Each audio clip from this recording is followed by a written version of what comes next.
Hello, all my friends out there. What's good on the internet? What's good on the internet? What's good in life? I am Long Island 495 in living Pittsburgh colors, as you can see, because we're talking about Pittsburgh sports here and Ben Roethlisberger's suspension being reduced. It has been reduced after a meeting with Commissioner Roger Goodell from 6 games to 4 games. I guess the commission must have felt that Roethlisberger's, that his conduct over the past few months was good enough to have his suspension reduced. It was originally, at 6 games after the whole incident allegedly involving sexual assault at some bar in Milledgeville of a 20-year-old college woman. But I guess authorities down there in Milledgeville didn't feel that they had the evidence enough to bring the case up to a trial. So he's going to be missing 4 games instead of 6, and the 4 games, 4 games is a lot in the NFL. That's a quarter of the season still. But he's going to be missing the following games now. He's going to be missing versus Atlanta, at Tennessee, at Tampa Bay, and versus Baltimore in a division rival game. I think that they're going to go 1-3 because I think Atlanta is going to be a loss now. I think Tennessee, they're going to lose to Tennessee. I think they'll beat Tampa, and I think that they'll lose to Baltimore. I have Baltimore winning the AFC North rather. But it's sort of interesting because these are just, of course, overall, as all predictions are based on the previous season. You never know. For all we know, the Tampa Bay Bucks could be Super Bowl contenders this year, and the Ravens could absolutely suck. It's impossible. It's unlikely that those things will happen, but with all the parity there is in the NFL, you just never know. And it comes at a time where the Pittsburgh Steelers cannot afford to be short on quarterbacks. Roethlisberger suspended. Byron Leftwich is hurt. He's going to be out for the entire season. And if I'm not mistaken, didn't they just cut Charlie Batch? So I don't know what happened to him. So all they're left with right now is Dennis Dixon.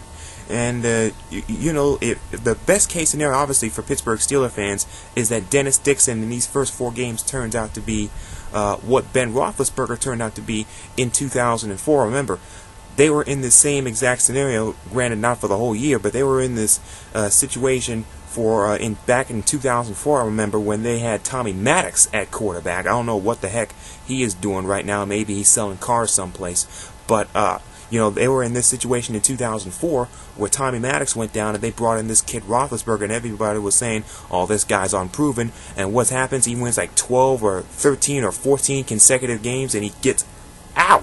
What was that just brushed me across the... What did I do to you? But anyway, I don't know what that was. It just hit me in the face. Probably a fly or a dragonfly or a gnat or something.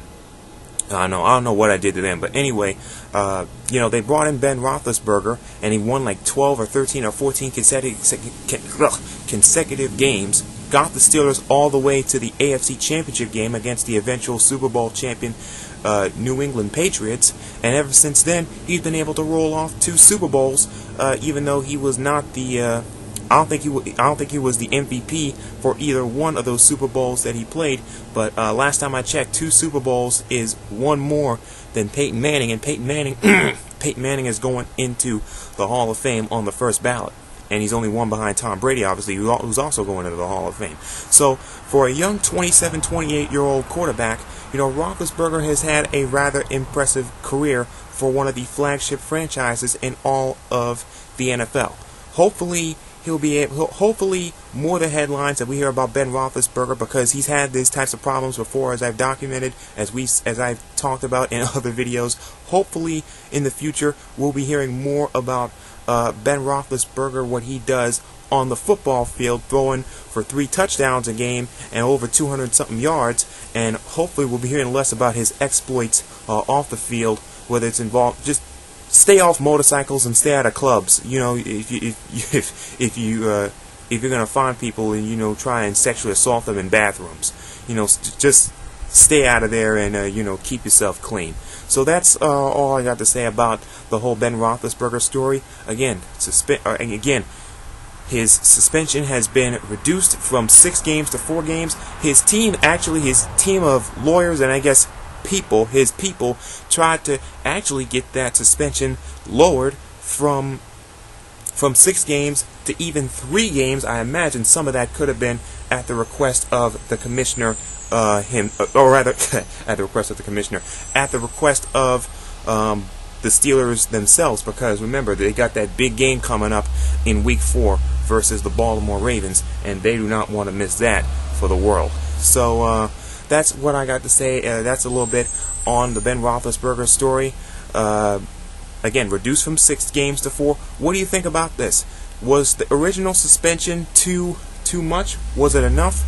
Was the commissioner right in reducing the suspension? Because, he's, made so far his young commissionership out of, really going at guys. He has not shown any leniency to anybody in the NFL, with conduct punishments. He has not been lenient towards anybody. Look at what how he's punished Tank Johnson and how he's punished Pac-Man Jones. He has not been one of these lenient type commissioners. He's become the new sheriff in town, and the town's too big enough, and the town's not big enough for 2 of us. That's his attitude as commissioner. It's sort of refreshing, because some of these rich ass athletes need to be put in their place. But if you think I'm a moron, if you think I'm a moron, if you think I'm wrong, you know where to leave your comments, because my videos are your page, or your videos. My page is your page. I'm just one guy talking about nothing. Till next time, I'm LI495, and I will see you on YouTube someplace. Peace, y'all.